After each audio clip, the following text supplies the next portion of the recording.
यहाँ पे जो अब नया जो विषय शुरू हो रहा है तो उसकी अब भूमिका बन रही है ना। देखिए, अभी तक जो विषय चला, हम लोग पूरे उपदेश सार को दो भागों में देख सकते हैं। एक तो कि जहाँ पे महर्षि जी हमको ज्ञान के लिए प्रेपरेशन बता रहे हैं कि ज्ञान के लिए अपने आप को तैयार करना बहुत जरूरी है। जैसे कि मेडिसिन में एडमिशन लेना है या फिर वो इंजीनियरिंग में एडमिशन लेना है, तो उसके लिए तैयारी होती है कि पीईटी की एग्जाम दो, पीएमटी की दो, वो सब क्लियर करो, उसके बाद जो है उसमें प्रवेश मिलेगा। तो कुछ यहाँ पे बेसिक क्वालिफिकेशन चाहिए, और वो क्वालिफिकेशन कैसे मिलती है, कैसे प्राप्त होती है, तो वो यहाँ पे उसके लिए हमको साधन बताए कि कर्म योग और उपासना, और उसी के अंतर्गत प्राणायाम की भी साधना बताई कि मन को शांत, प्रसन्न, सूक्ष्म, विचारशील, सात्विक बनाना। तो ये उसका मूल जो है वो प्रयोजन था। जब तक ये जो है किसी ने साधना को संपन्न नहीं किया है, तब तक आगे की यात्रा जो है ना वो थोड़ी कठिन हो जाती है। इसलिए बहुत ही यहाँ पे इसका महत्व देते हैं। गीता में भी देखिए कि भगवान अर्जुन को बार बार जो है ज्ञान के बारे में बता रहे हैं कि अर्जुन, मुक्ति तो ज्ञान से ही मिलेगी, लेकिन तुमको जो है कर्म करना है। तो बोले कि भाई मुक्ति ज्ञान से मिल रही है और हमको क्यों कर्म करना है। तो उसका कारण भी यही बता रहे हैं कि देखिए कि जब तक मन उसके लिए तैयार नहीं है, तब तक जो है वो संभव नहीं होता है। तो यही यहाँ पे वो इसी को ध्यान में रखते हुए महर्षि जी ये साधना बताई। अब यहाँ पे बोलते हैं कि अंततः, देखिए यहाँ पे मूल दो चीजें बताई कि एक मन का लय होना और एक मन का नाश होना। अब मन का लय किसको बोला, तो बोले थोड़ी देर मन जो है शांत हो जाना, कहीं पे जो है वो थोड़ी देर अबाइड कर जाना, और थोड़ी देर जो है वो हमारा मन जिसमें जो समस्या थी वो अभी विजिबल नहीं हो रही है, और इस वजह से हमको लगता है कि जो करना था कर लिया, हो गया, अब तो सब जो है, अब तो सबसे दुनिया के सबसे सुखी टॉप ऑफ द वर्ल्ड वो तो हम ही हैं। तो ऐसा महसूस होता है। लेकिन बोलते हैं कि जब जो है ऐसे जहाँ पे लय होता है, तो लय गतम पुनः भवति नो मृतम। जो मन का नाश हुआ है, मन का नाश अर्थात कि जिस मन के अंदर जो समस्याएं थी, वो समस्या का जो कारण है, वो कारण जब तक हैंडल नहीं हुआ है, वो कारण क्या है, अज्ञान। तो बोले कि अज्ञान का जब तक नाश नहीं हुआ है तब तक ये समस्याएं तो चलती रहेगी। तो इसलिए फिर यहाँ पे बोला कि चलो ये जो है अब हम आपको बताते हैं कि मन का नाश कैसे होता है। तो ये 14वां श्लोक, अब ये इसकी भूमिका बनाए, बोले कि हमको जो है अल्टीमेटली अपने मन को, जैसे कि हमने जो है चाकू को पहना किया और फिर उसके उपरांत बोले उसका प्रयोजन क्या था, चाकू को पहना करके और हमको जो है उसको उससे कुछ काटना है, वो काटना प्रयोजन था ना। हमने जो है गाड़ी को सर्विसिंग कराई और सब बिल्कुल रेडी कर दिया, अब उसका प्रयोजन था क्या था, बोले कि अब तो घूमने निकलो। रोज जो है गाड़ी को चमचमाती हुई रखी है, साफ करके, और पेट्रोल पानी वो सब चेक करके, हवा भी चेक कर ली, और फिर वापस गैराज में जो है पटक देते हो। बोले कि ये गाड़ी का कुछ प्रयोग करना है, उनका मूल प्रयोजन कुछ है। तो वो क्या प्रयोजन है और किस कैसे जो है हमारे ये लक्ष्य की सिद्धि होती है। अब यहाँ पे जो है लक्ष्य तो क्लियर है, होपफुली जो है सबको इस लक्ष्य के बारे में पता लग गया है कि क्या लक्ष्य है, कि अपने आप को जानना, यही लक्ष्य है अपने जीवन का। अज्ञान को नष्ट करना। क्यों क्यों जो है ये सब करना है? बोले क्योंकि हमको जो है मुक्ति चाहिए, मोक्ष रूपी पुरुषार्थ। और ये अपने 4 पुरुषार्थ के अंतर्गत मोक्ष जो है सर्वोपरि माना। बोले कि अंततः धर्म अर्थ काम ये सब की सिद्धि करो, लेकिन उसका जो है मूल प्रयोजन क्या है? मोक्ष अर्थात की मुक्ति, संसार के बंधनों से मुक्त होना, ये ही इनका मूल प्रयोजन है। उसी के लिए सब जो है यहाँ पे तैयारियां चलती है। बल्कि हमको मनुष्य जीवन भी इसी लक्ष्य की सिद्धि के लिए ही मिला हुआ है। तो अब ये लक्ष्य सिद्ध नहीं किया और हम बाकी सब करते रहे, तो बोले कि अभी जो है वो हमको बहुत कुछ अभी करना बाकी है।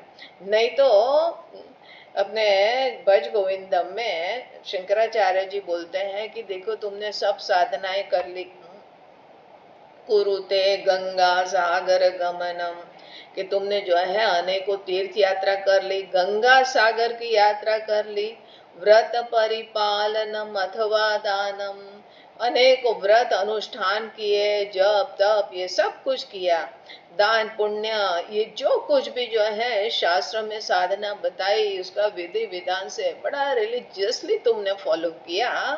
लेकिन बोलते हैं कि ज्ञान विहीन सर्वमतेन, अगर तुमने ये सब करने के उपरांत ज्ञान को प्राप्त नहीं किया तो बोले भजति न मुक्तिम जन्म शतेन, करोड़ों करोड़ों जन्म जो है उसी में लगे रहो मुन्ना भाई मुन्नी बहन लगे रहो, लेकिन उससे जो है तुम्हारे मुक्ति प्राप्त नहीं होगी। तो मुक्ति के लिए जो है ज्ञान एकमात्र साधना है। तो ज्ञान मतलब कि किस चीज का ज्ञान? हमने जो है अभी तक कर्म के क्षेत्र में रह के जगत के बारे में ज्ञान प्राप्त किया, उसको विषयों को समझा, जगत की असारता को समझा, ईश्वर जो है वो यहाँ पे कर्म फल दाता है इस चीज को समझा, अपने जो है जीवन को चलाने के लिए जो कुछ भी आवश्यक ज्ञान था उसको भी हमने प्राप्त किया।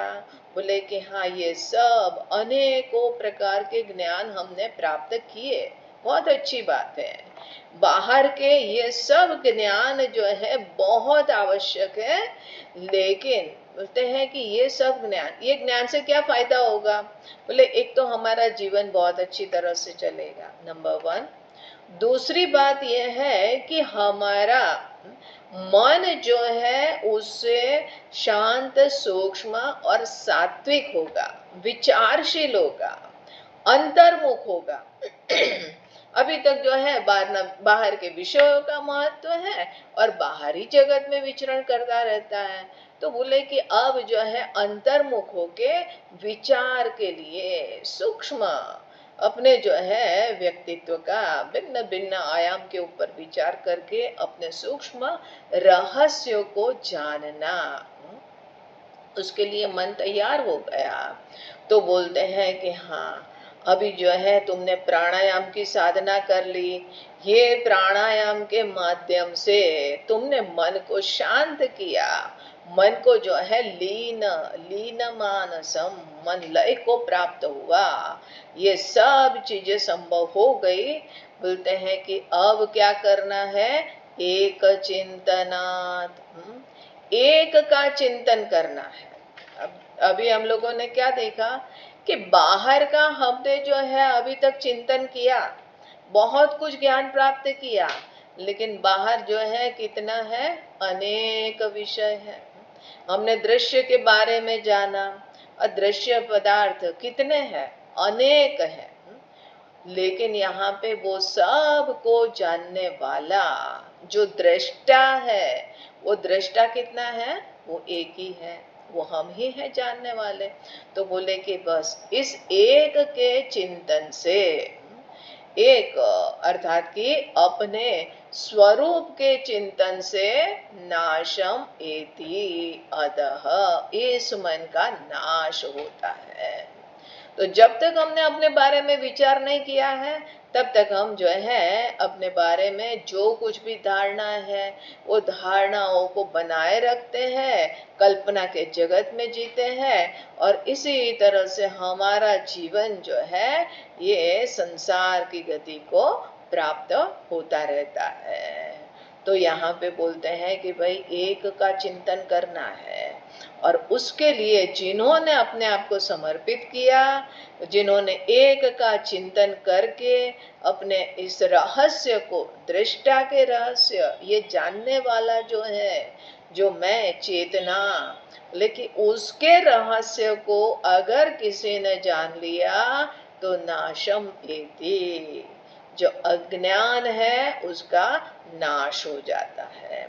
और अज्ञान का नाश हुआ तो अज्ञान की वजह से ही सब समस्याएं थी, बोले कि ये सब समस्याओं की समाप्ति हो जाती है। ये यहाँ पे बता के अब यहाँ पे बोलते हैं, जिसके बारे में पिछली बार हम लोगों ने बहुत अच्छी तरह से सब लोगों ने चैंटिंग करी थी और सीखी थी। एक बार ये श्लोक पढ़ते हैं। नष्ट मानसोत्कृष्ट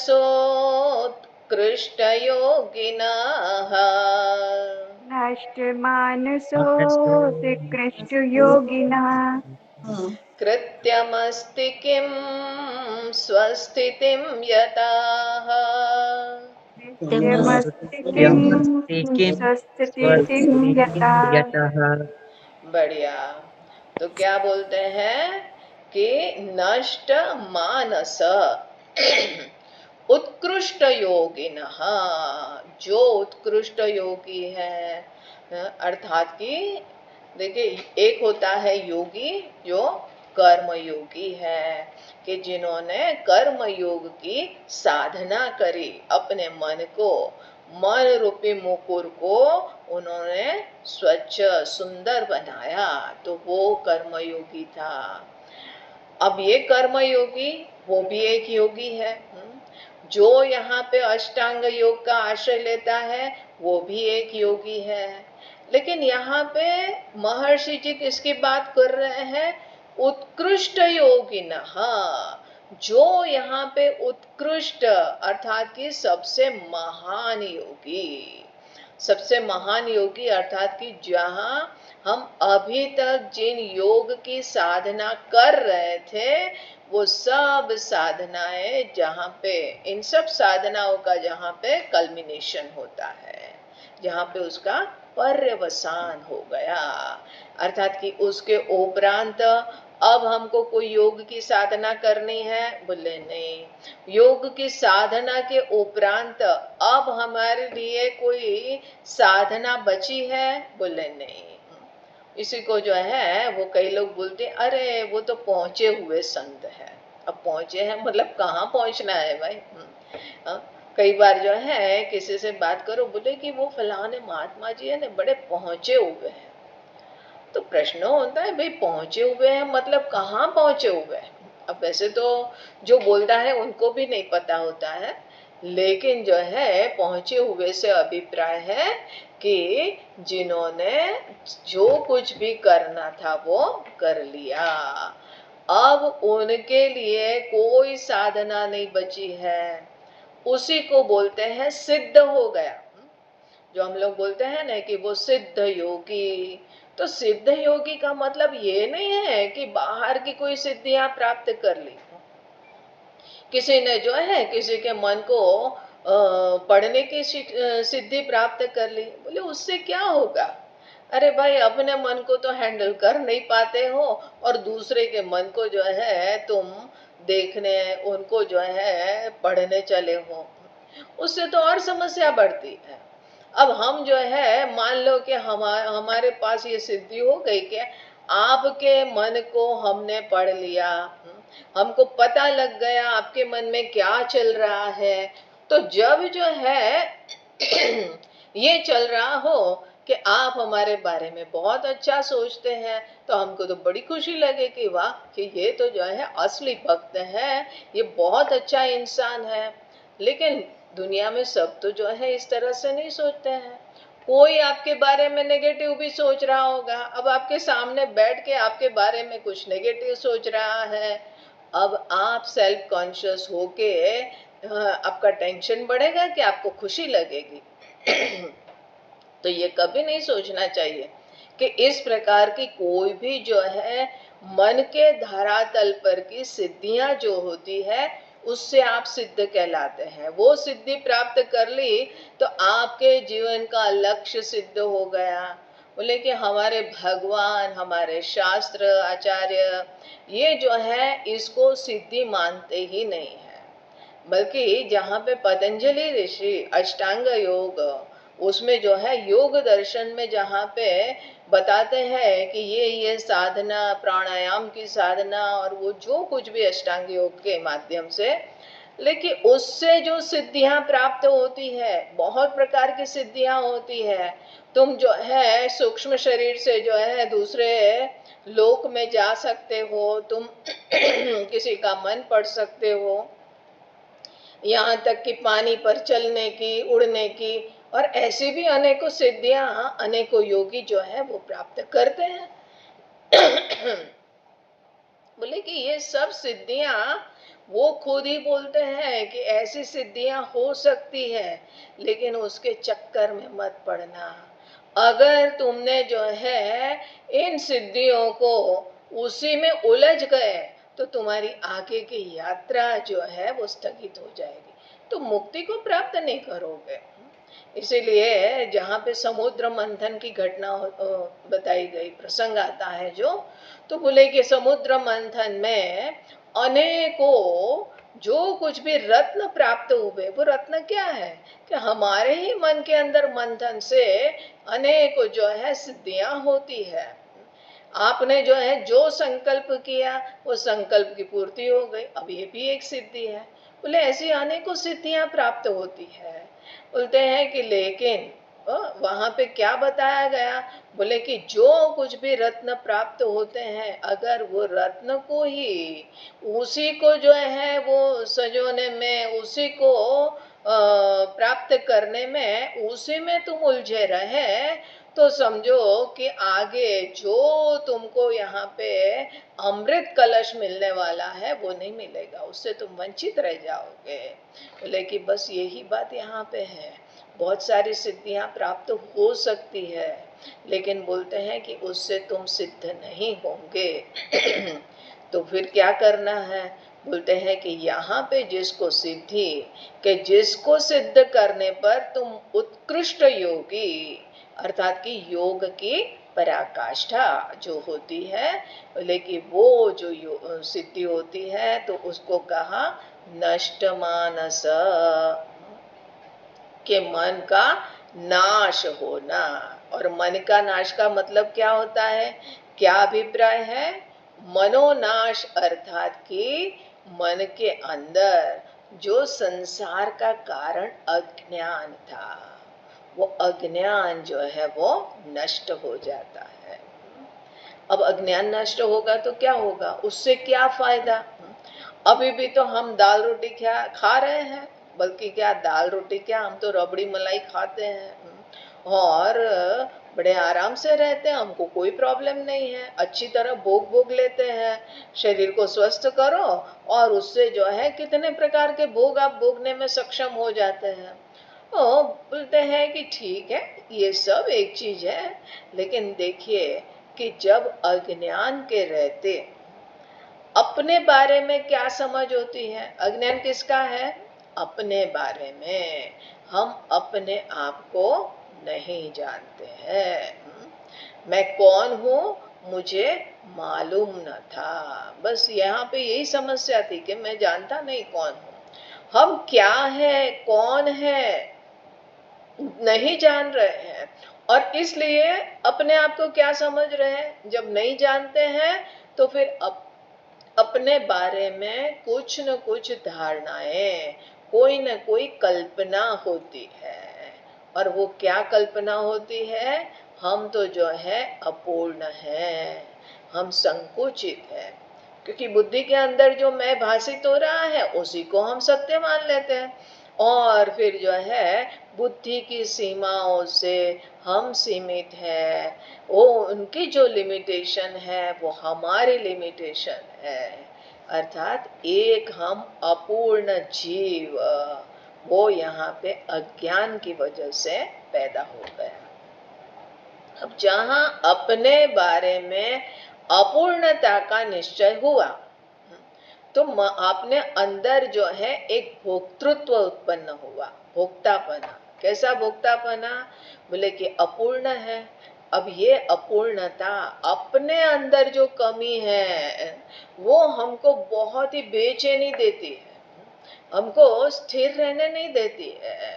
मन के अंदर बेचैनी होती है, मन के अंदर विक्षेप होता है, और हम यहाँ पे जो है कुछ न कुछ चेष्टा करना चाहते हैं। बाहर से हमको क्यों कुछ प्राप्त करने की प्रेरणा होती है? क्योंकि अपने अंदर कमी है, और उस कमी को दूर करने के लिए हम सोचते हैं कि अगर बाहर से ये विषय हमको प्राप्त हो जाएगा तो हमारे अंदर से जो है वो कमी दूर हो जाएगी, अपूर्णता की निवृत्ति हो जाएगी, और हम जो है यहाँ पे पूर्ण हो जाएंगे। लेकिन हम तो कर ही रहे हैं, कितने समय से कर रहे हैं? बोले कि जब से जन्मे तब से। बोले नहीं, अनादिकाल से, जन्म जन्मांतर से यही यात्रा करते आए हैं। हमारा जो है जहाँ पे अब ये जन्म अधूरा लक्ष्य की पूर्ति नहीं करी हमने, हमने जो है इस मुक्ति को प्राप्त नहीं किया, अपनी पूर्णता में जागृति नहीं हुई, तो फिर क्या होगा? बोले कि अभी शॉपिंग लिस्ट बची है, और इसलिए अभी तो जो है घर वापस लौट गए, लेकिन कल फिर से जो है ड्रेस चेंज करके और फिर हम इस दुनिया के बाजार में निकलेंगे। और ड्रेस चेंज करना मतलब कौन सी ड्रेस? ये हमको जो चोला मिला हुआ है, ये हमको जो शरीर मिला है, तो कितने जो है शरीर बदलते आए हैं, जन्म जन्मांतर से यही करते आए हैं। तो ये जो है हमारी यात्रा समाप्त तो होती ही नहीं है, क्योंकि अपूर्णता हम जिस दिशा में जाके और उसको जो है पूर्ति करना चाहते हैं, अब हमको पता लग गया। बोले कि नहीं, इससे जो है हमारे अपूर्णता की निवृत्ति नहीं होती है, कहीं न कहीं हमारे समझने में ही कहीं प्रॉब्लम है। हमने बाहर तो बहुत कुछ देख लिया, बहुत तलाश कर ली, लेकिन अब जो है बस जो कोना बचा है, जैसे कई बार कोई चीज खो जाती है तो पूछे कि ये आपको पता है कहाँ पे है? तो पूछे कि तुमने इधर देखा उधर देखा? बोले हाँ, सब दूर देखा। बोले हाँ, हमको पता है कहाँ है। बोले कहाँ है? तुमने जहाँ नहीं देखा है वहां पे है। लेकिन बस ऐसा ही है कि बाहर मुख होके बाहर तो हमने सब देख लिया, लेकिन कौन सा कोना देखना बचा है? बोले अंदर, अंतर्मुख होके अपने बारे में विचार करना वो बचा है, अपनी गहराई में जाना बचा है, क्योंकि समस्या यहाँ पे है। हमारे जो है चेहरे पे कोई जो है निशान बना हुआ है, कुछ दाग लगे हुए हैं, और हम जो है दर्पण को मल रहे हैं, उसकी सफाई करे जा रहे हैं, और फिर बोल रहे हैं कि ये दर्पण में दाग है, उसकी वजह से चेहरा धुंधला दिख रहा है। बोले कि हाँ भाई, एक बार चेहरा धो लो, वो दाग निकल जाएगा, तो फिर जो है अपने आप ही सब ठीक हो जाएगा। अपने तिमिर रोग हुआ है, आंख में जो है कोई ऐसी बीमारी हो गई है जिसकी वजह से हमको धुंधला दिख रहा है, कैटरेक्ट होता है ना, तो कैसा सब ब्लरी दिखता है, आंखों के सामने शायद जाले जाले दिखते होंगे, तो डॉक्टर के पास जाके बोलते हैं कि हमको ठीक से दिखता नहीं है। कई बार होता है जो चश्मा पहनते हैं, खासकर तो एसी में बैठे हैं, चश्मे पहने हैं, और जहां बाहर निकले तो फिर देखते हैं बाहर और बोले कि अरे आज कैसा क्लाउडी मौसम है ना। अब बाकी को क्लाउडी नहीं दिखता है। क्लाउडी किसको दिख रहा है? जिन्होंने चश्मा पहना है, जो एसी से बाहर आया है। क्योंकि जहां एसी से बाहर आया तो बाहर की जो भी वो अपने एनवायरमेंट में जो ह्यूमिडिटी होती है, नमी होती है, तो वो ठंडे जो है ये ग्लास के ऊपर सेटल होती है और उस वजह से अपने को एक जो है धुंधला दिखने लगता है। तो बोलते हैं कि चश्मा साफ करने की जरूरत है। बोले वैसे ही अपने बारे में सोचने की आवश्यकता है।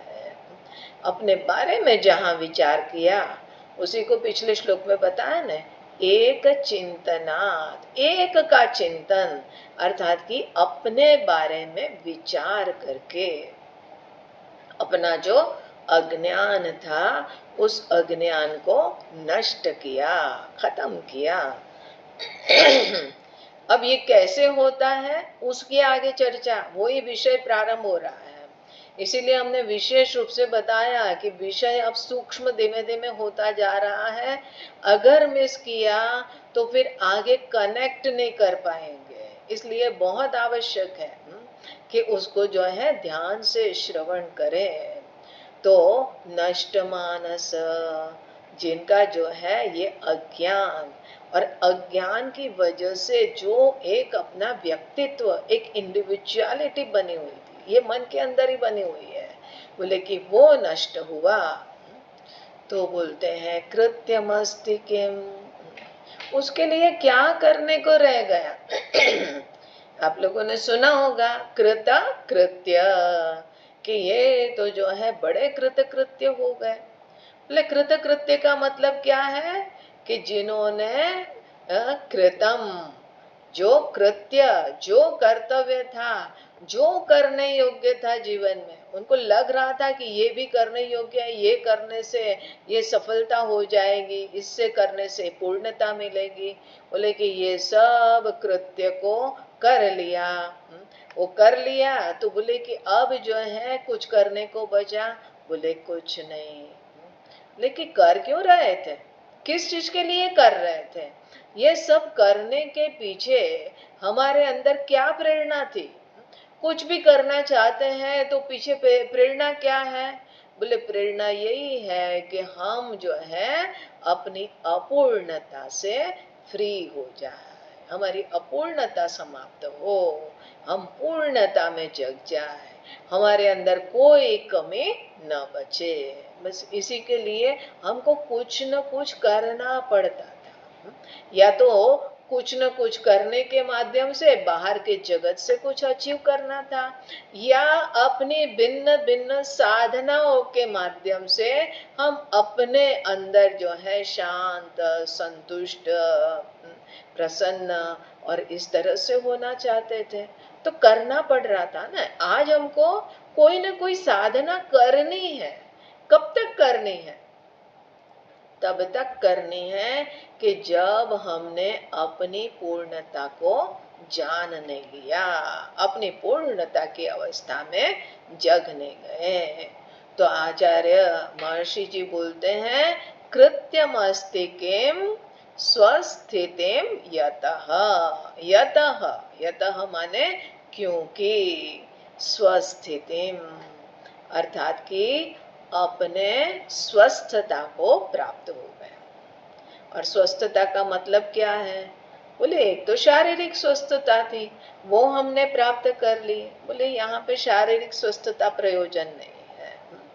शारीरिक स्वस्थता तो आवश्यक है, वो होगी तो बाकी आगे साधना हम कर पाएंगे।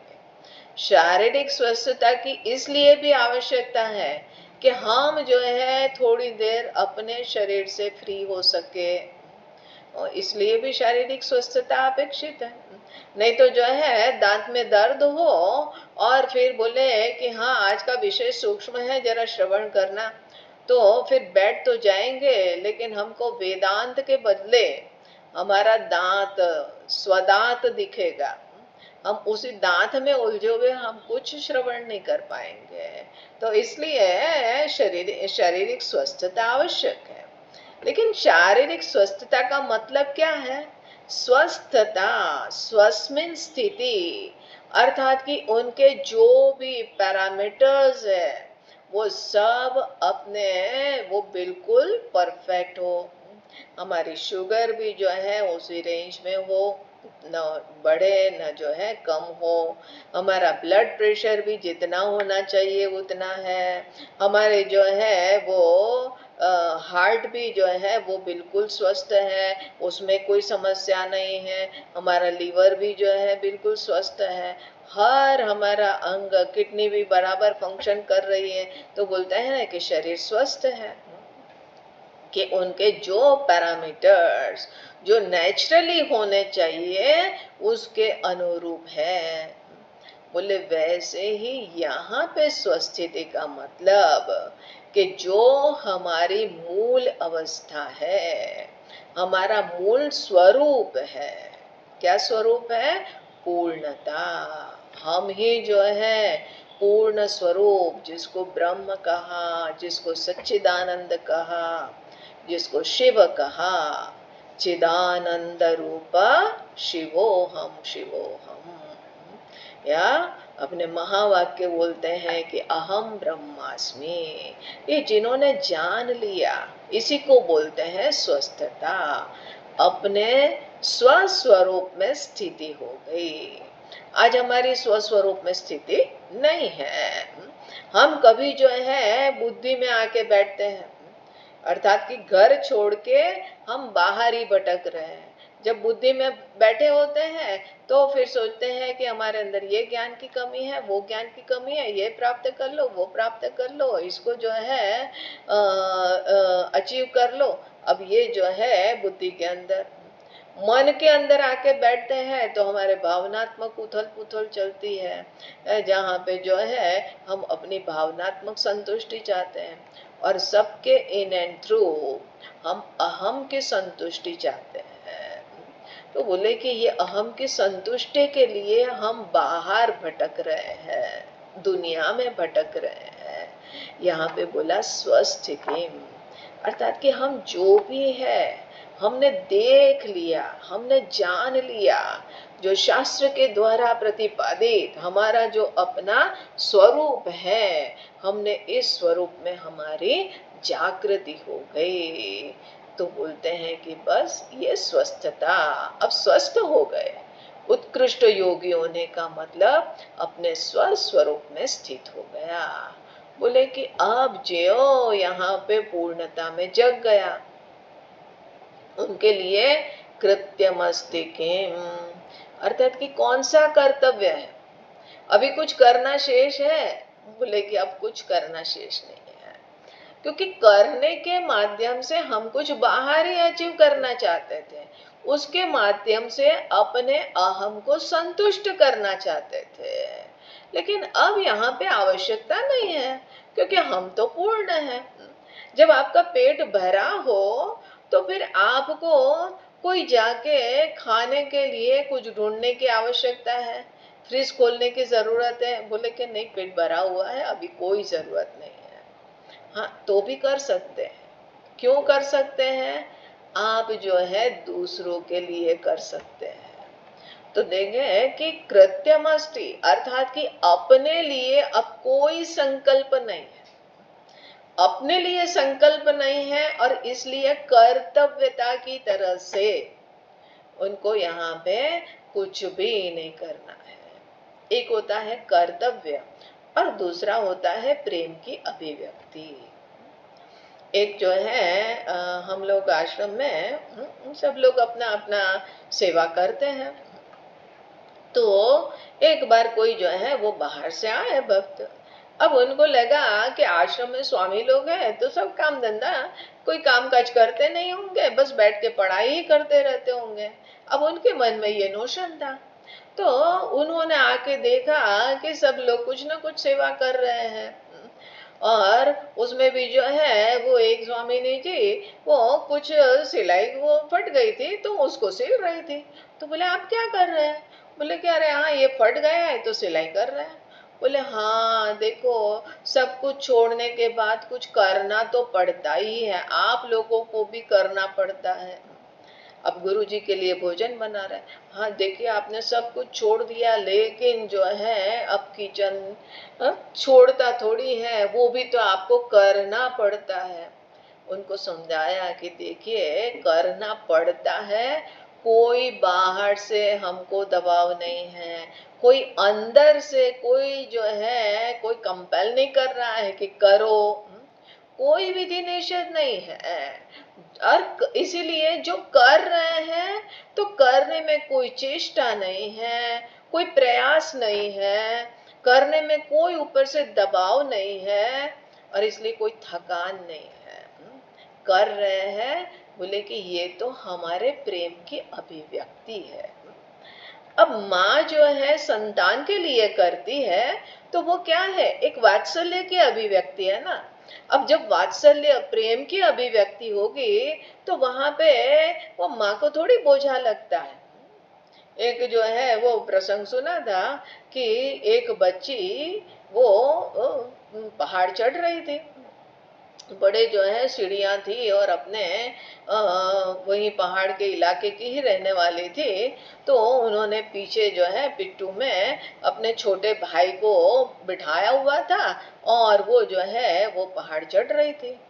तो कई यात्री लोग जा रहे थे और बोले कि बेटा तुमने इतना भार उठाया है और तुम जो है इतना ऊंचे चढ़े जा रही हो, थक नहीं गई हो? तो बोले मैंने कोई भार थोड़ी उठाया है। अरे तुमने जो है पीठ पे बोझा लादा हुआ है। बोले मैंने कोई बोझा थोड़ी लादा है। तो बोले अरे तुम्हारे पीठ पे क्या है उसकी बात कर रहे हैं। तो बोले कि अरे ये कोई भार नहीं है, ये कोई बोझा नहीं है, ये तो मेरा भाई है। हाँ, तो देखिए उनके बोलने में क्या है कि भाई है तो कोई बोझा लगता है क्या? ये तो हमारा प्रेम है। वो प्रेम की अभिव्यक्ति जहाँ होती है वहां पे कर्म सहज रूप से होता है, प्रेम की अभिव्यक्ति की तरह से होता है, कोई चेष्टा नहीं, कोई प्रयास नहीं, वहां पे कर्तव्यता से प्रेरित नहीं है। तो जो यहाँ पे जिनका इस तरह से अज्ञान नष्ट हो गया, जो अपने स्वस्वरूप में स्थित हो गया, वो ही जो है वो महान योगी है। उनके लिए अब जीवन में कुछ भी करने को शेष नहीं है, लेकिन फिर भी जो कुछ भी होता है वो प्रेम की अभिव्यक्ति रूपा होता है। तो इस तरह से महर्षि जी ने बताया कि कृत्यमस्ति किम स्वस्थितिम यतः, ये उत्कृष्ट योगी की स्थिति बताई। अब यहाँ पे आगे के श्लोक में हमको बताते हैं, एक सूत्र की तरह से एक श्लोक देते हैं और वो ही सूत्र के ऊपर आगे विचार होता है। क्या सूत्र देते हैं? बोलते हैं कि देखिए ये मन को नाश करने का मतलब क्या होता है, किस तरह से ये मन का नाश होता है। मन का नाश का मतलब अब आप समझ गए कि ऐसा नहीं है कि मन जो है सो जाएगा, कि अब हमारे मन के अंदर कोई विचार नहीं आएंगे, कोई प्रेरणा नहीं होगी, कोई संकल्प नहीं होगा। इसका मतलब ये नहीं है। जो प्रॉब्लमेटिक मन था, जिसको जो अज्ञान उसका मूल कारण था, वो समाप्त हो गया। लेकिन वो कैसे होता है, तो उनका जो है हमको एक सूत्र बता रहे हैं। वो सूत्र भी थोड़ा सूक्ष्म है समझना, हम लोग जो है उसको पाठ करते हैं और उसके ऊपर थोड़ा सा संक्षेप में देख के और नेक्स्ट टाइम उसको विस्तार से देखेंगे। तो आगे का श्लोक पढ़िए। दृश्यवारितं चित्तमात्मनः दृश्यवारितं चित्तमात्मनः दृश्यवारितं चित्तमात्मनः दृश्यवारितं चित्तमात्मनः चित्वदर्शनं तत्त्वदर्शनम् चित्तदर्शनं तत्त्वदर्शनम् चित्वदर्शनं तत्त्वदर्शनम्। चित्वदर्शनम् त्वदर्शनम्। बढ़िया। तो यहाँ पे क्या बोल रहे हैं महर्षि जी कि दृश्यवारितम चित्तम आत्मनः। आत्मनः मतलब कि अपने अपने चित्तम, अपने चित्त को दृश्य वारितम अर्थात कि दृश्य से परावृत कर दिया, दृश्य से निवृत्त कर दिया। और बोले कि तब जब दृश्य जो है हमारे चित्त से हट गया तो फिर क्या होता है? बोले चित्व दर्शनम तत्व दर्शनम। अब यहाँ पे जो है वो एक शब्द प्रयोग करते हैं, बल्कि यहाँ पे देखिए कि एक है चित्त और दूसरा है चित्व। में फर्क है। क्या फर्क है? तो बोलते हैं कि देखिए चित्त चित्व और एक होता है चित्त। अब चित्त होता है वो क्या है? चित्त का मतलब ये तीन शब्द जो है अच्छी तरह से समझ लीजिए, क्योंकि इसी के ऊपर जो है हम लोग विचार कर रहे हैं कि चित्व। चित्त, चित्त का मतलब होता है चित्त में त जो है आधा है, त हलंत है।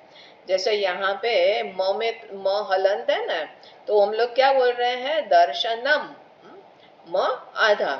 तो वैसे ही चित्त माने तो आधा है, तो चित्त माने चेतना, ये चेतनता हो गई चित्त। फिर चित्त, चित्त मतलब कि त आधा है उसमें और त जुड़ गया, डबल त हो गया।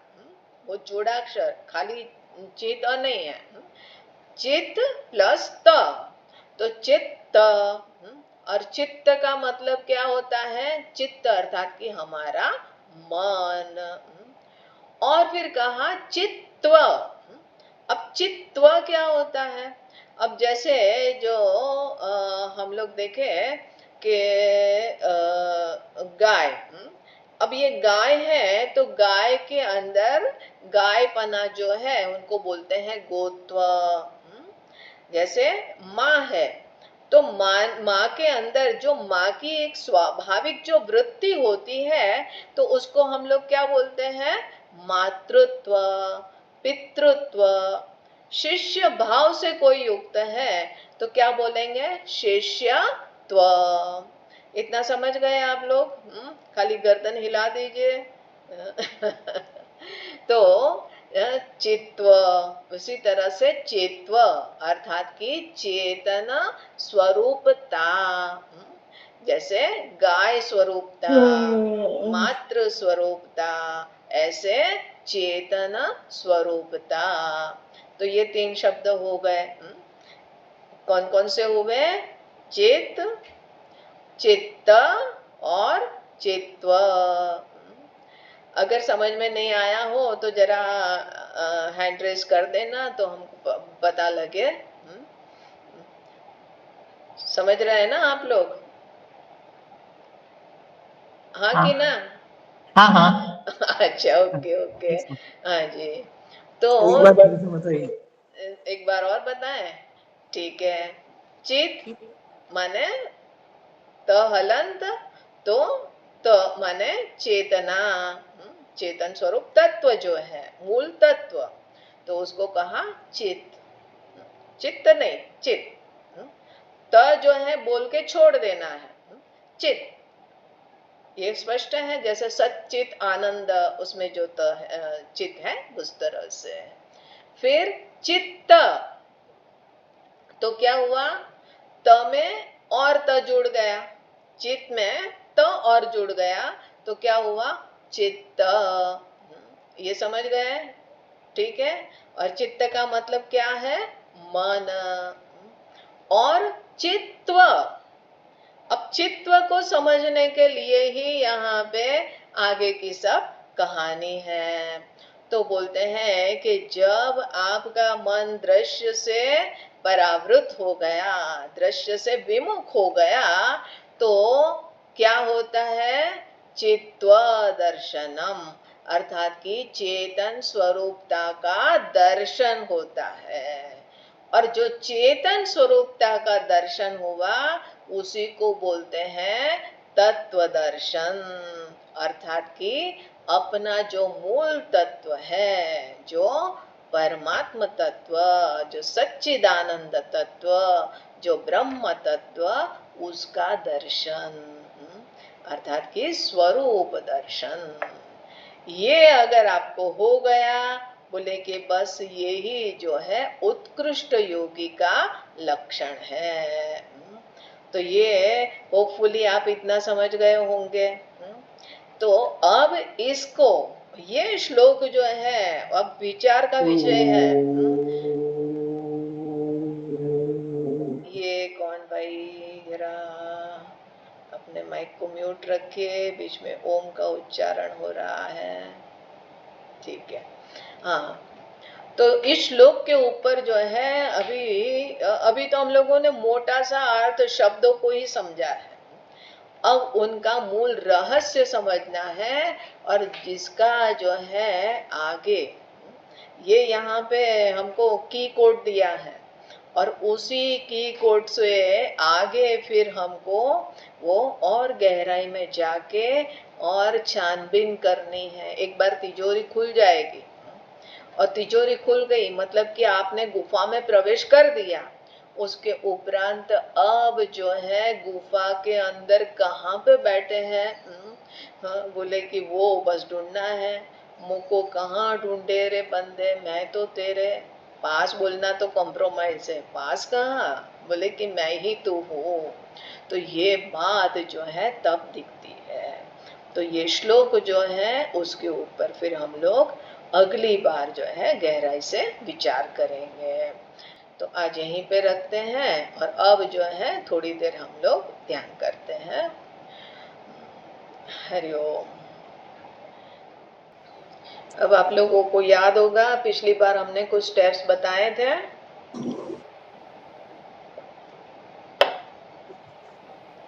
उसी स्टेप्स को अपने को शुरुआत में फॉलो करना है। सब लोग आंख बंद कर दीजिए।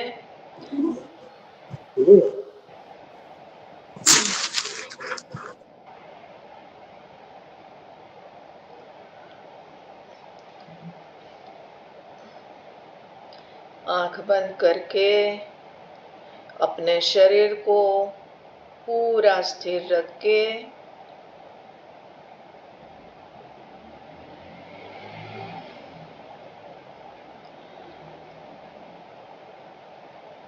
बाहर के विषयों को बाहर ही छोड़ देवे। स्पर्शान कृत्वा बहिर्बाह्यान,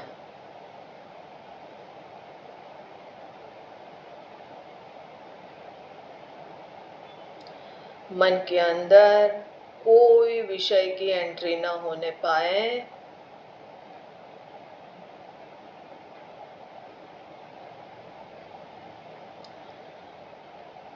जब आप प्रयास करेंगे तो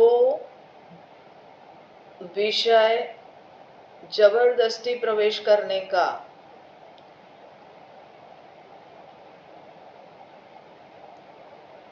लेकिन हमें प्रयास नहीं करना है, मन को कहीं और लगाना है। जब मन कहीं और ऑक्यूपाई होगा तो फिर बाहर के विषयों से विमुख होगा।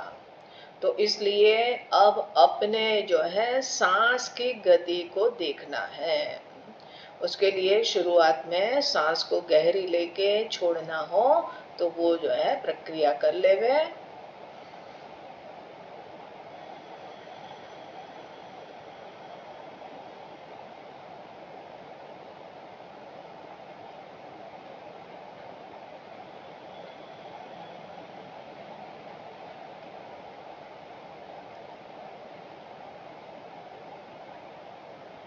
पूरा ध्यान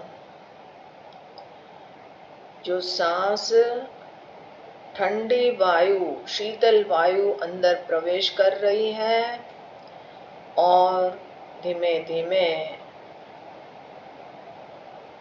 उष्ण वायु, थोड़ी वार्म वायु वो बाहर निकल रही है। उसकी तरफ मात्र ध्यान ले जाएं। न हमको सांस को तेजी से लेना है न छोड़ना है, सहज रूप से चलने दे, लेकिन पूरा ध्यान अपने सांस की गति की तरफ हो।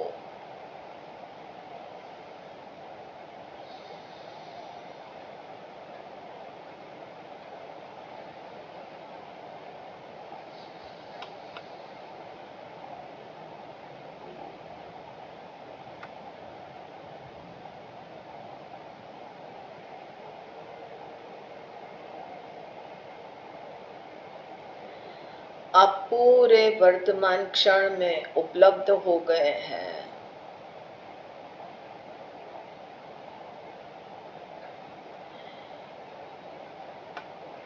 इस समय न कोई पास्ट है न कोई फ्यूचर है।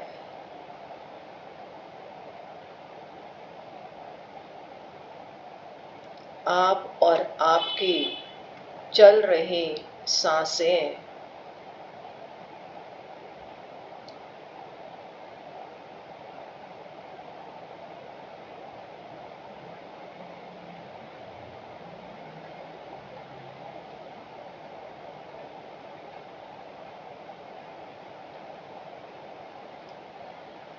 अब अपना ध्यान जो सांस को देख रहा है उस मैं की ओर ले जाएं।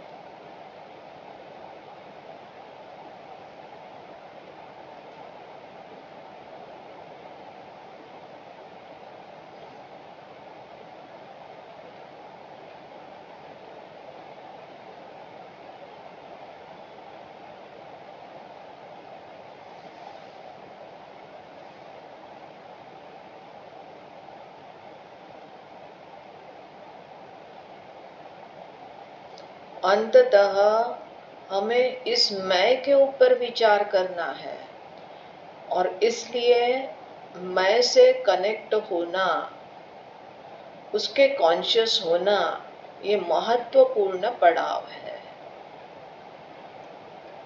मैं हूँ,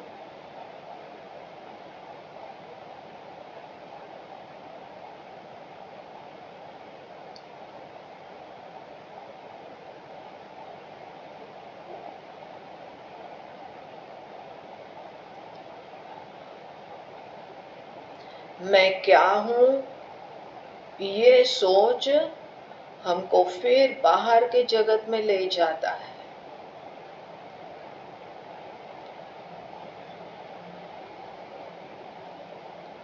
हमारा ध्यान सिर्फ और सिर्फ मैं के ऊपर स्थित हो, होने मात्र में।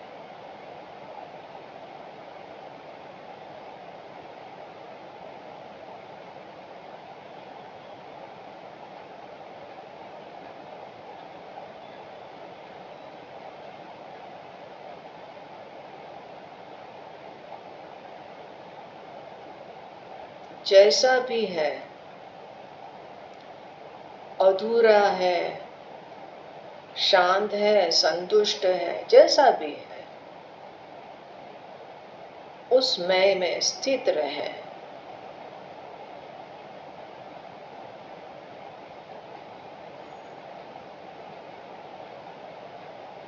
और कोई चिंतन नहीं।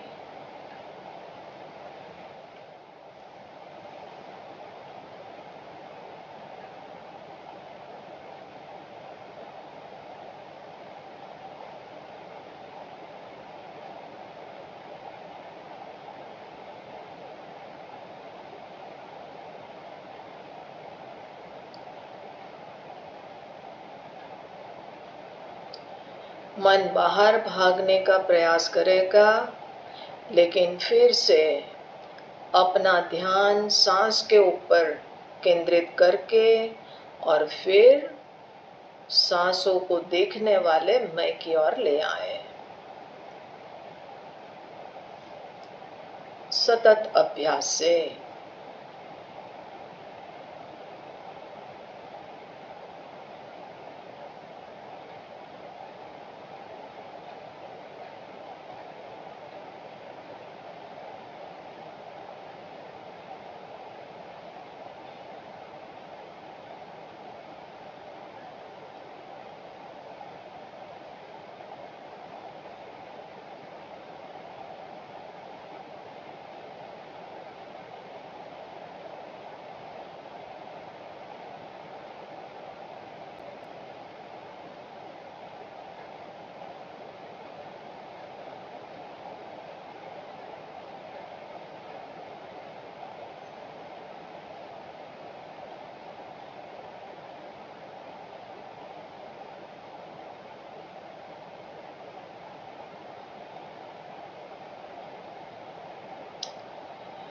हरि ओम हरि ओम।